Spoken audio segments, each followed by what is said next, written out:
Hi, I'm Mark Hamby, and I'm here with my assistant, Luke Rosamilia, for the Lamplighter Guild 2018. Yep. And Luke, I know you've got some questions, and so let's ask away so that those that are out there trying to make decisions of whether or not the Guild is for them this year, they might be able to make some intelligent decisions. All right, great. Well, let's just start off by explaining in 3 sentences how would you convey the heart of the Guild? I know you're a storyteller, so keeping it brief, but... Sure. The heart of the Guild is just based on the mission of the Guild. Yes. It's a renaissance of creative excellence. Okay, so that's the first part, creative excellence. Yeah. You're around master teachers from around the world. They're the best of the best. You know, John Campbell, music design and music composition. You know, John Fornoff in writing, Alan Hurley, you know, and his amazing sound design, and Todd Bastide in sound design.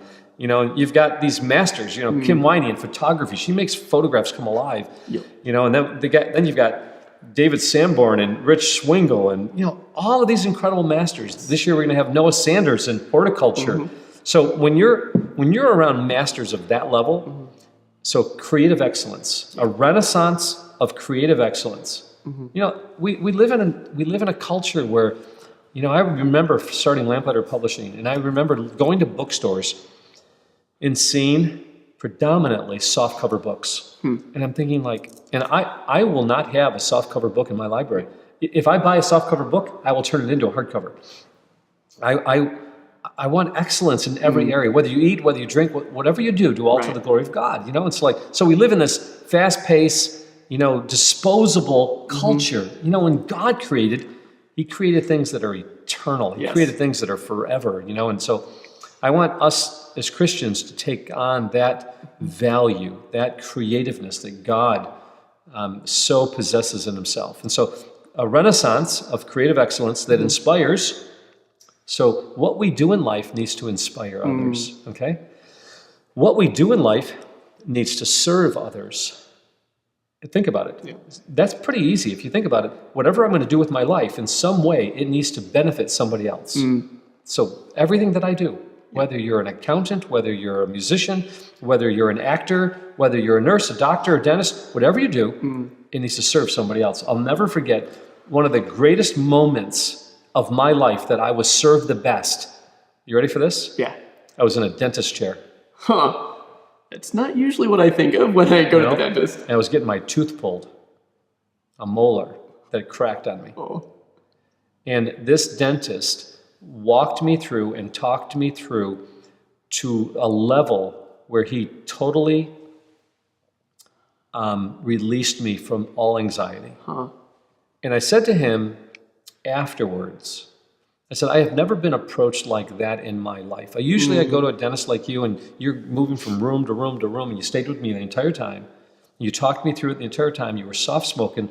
I said, I want to know why.